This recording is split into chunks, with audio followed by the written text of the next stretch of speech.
When we look into the 21st century, clearly with globalization, complexity of what's happening in the world, our belief is judgment's going to be even more important and more critical. And we said, let's look at some of the bad judgments that have happened in the last year. I mean, Chuck Prince got fired at Citigroup for bad judgment. Stan O'Neill got fired at Merrill Lynch for bad judgments as things blew up and they didn't see it in a complex world.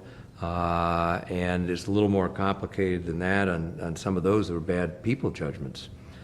Chuck Prince was a lawyer who didn't have much background in financial services, didn't align a team around him to give enough information. Stan O'Neill, from all reports at Merrill Lynch, was just a really tough guy that didn't listen to anybody. He never got the data. And then the board he put in place, his judgment, he hadn't treated very nicely, so when he got in trouble, he's out. Michael Dell is another example of bad judgment in losing out to Hewlett-Packard. And so I think in the world today, it's going to be even more complex, more challenging, and at the end of the day, it's judgment that counts. Indra Nooyi, the new CEO of PepsiCo, is making some huge strategic judgments as to where that company is going in terms of moving more into health food, less off the base of salty snacks and food that's not as healthy, much more on globalization. The Jeff Immelts of the world moving GE's portfolio into what he calls eco-imagination, which is products that do well for the environment because they make turbines, they have wind technology, they have technology for locomotives, and they're making motors and major appliances and lighting. So a lot of their products can be configured to help solve environmental issues or make them worse. Big strategic judgments. So I think as we move into the world of globalization, technology, climate change, citizenship issues, judgment's going to be even more important. The one topic that we haven't found anybody has really written about is judgment. And then we started thinking, well, what do we really mean by that? And we started reviewing the literature, and most of the literature is about decision making. You know, how leaders should make decisions. Here are the 7 rules, and we both teach MBAs, and there are all kinds of algorithms for decision making. And I said, you know, in our own experience, Warren was president of the University of Cincinnati. I've run a rural health clinic. I've run GE Crotonville. We've interviewed, hundreds of leaders. That's not how these leaders make these judgments. When Jeff Immelt spends $10 billion for Amersham, he didn't follow the 7 easy steps for decision making. So he said, we better go out and spend time with these leaders and really clinically understand how they make the big judgments. As we got working in the field and thinking about it and reviewing our own experience and research, he said there are really 3 leadership judgments that matter. People, strategy, prices. People is who's on your team or off your team. Strategy, what mountain do we climb, and every so often there's a storm and a crisis. And what makes a good leader is they make good judgments on those big issues.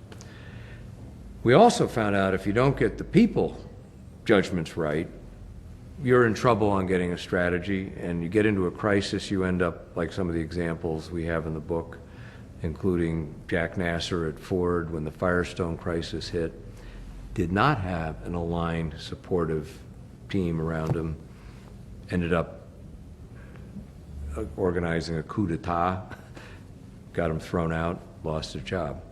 So we then said, okay, if those are the 3 categories, judgment isn't just a blink, just something that happens, it's part of a process. And so we framed it as there's preparation, you make the call, there's execution. And a good leader owns that whole process. And it starts with sensing and identifying the need for judgment. Second thing is then you have to frame and name what the judgment is about. Third, mobilize and align the appropriate people to support making the call, which is the middle phase.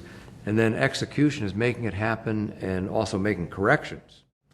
So one of the examples in the book that kind of highlights the framework I think best is A.G. Lafley, CEO of Procter & Gamble.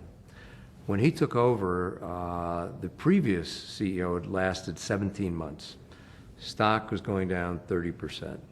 He gets a call from the chairman of the board, Pepper. He's running the beauty care business in California. I want to talk to you about becoming the next CEO. He figures, well, in 3-4 years maybe. No, tomorrow morning.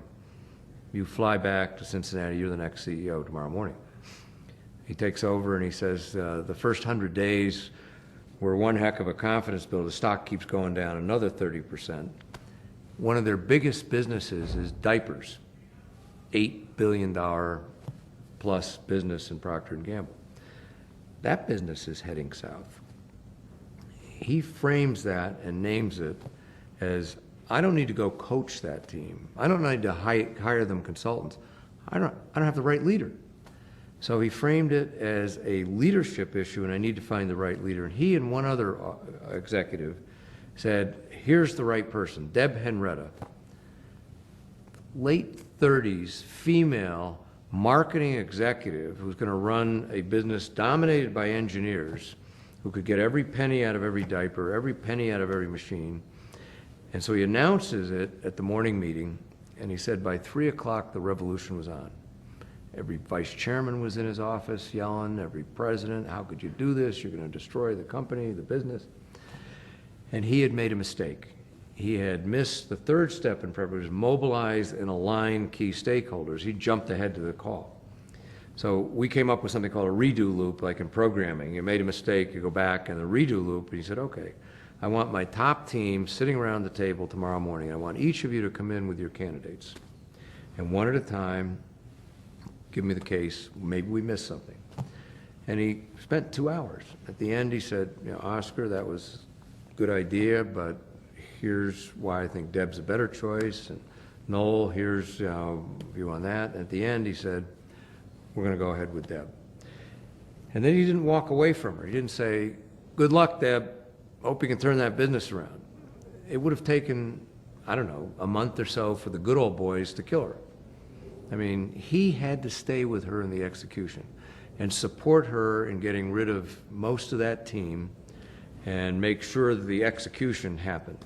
And when we talked to him at the end of our discussion, he said, thank God it worked. He said, imagine this, female, 38 years old, talking about the customer, from outer space as far as these guys were concerned. She's now running Asia Pacific for Procter & Gamble. The business turned around. It was a beautiful judgment. But it makes the point that you have to own as a leader that whole process, from sense identify, frame it and name it, mobilize and align, make the call, and stay with the execution. And there will be redo loops. You can make a mistake, go back, fix it, stay with it. So that's the framework. And every one of those steps, people make mistakes. Michael Dell missed sense and identify the changing industry in the personal computer industry in the United States, and his market capitalization flipped from being twice the size of Hewlett-Packard to now half the size. It happened in a matter of 18 months. He fell asleep at the switch. He ended up firing Kevin Rollins, the CEO, and even though their offices were connected and they were there together the whole time, but I guess if your name is Dell and the company's name is Dell, you're the last to go. But even great leaders like Michael Dell don't sense and identify the need for judgment. So that's the framework, and we say if you don't get the people right, then it's hard to get the strategy right because people are playing games or they're not aligned, and you'll end up in a crisis very much like Jack Nasser. So that's the framework.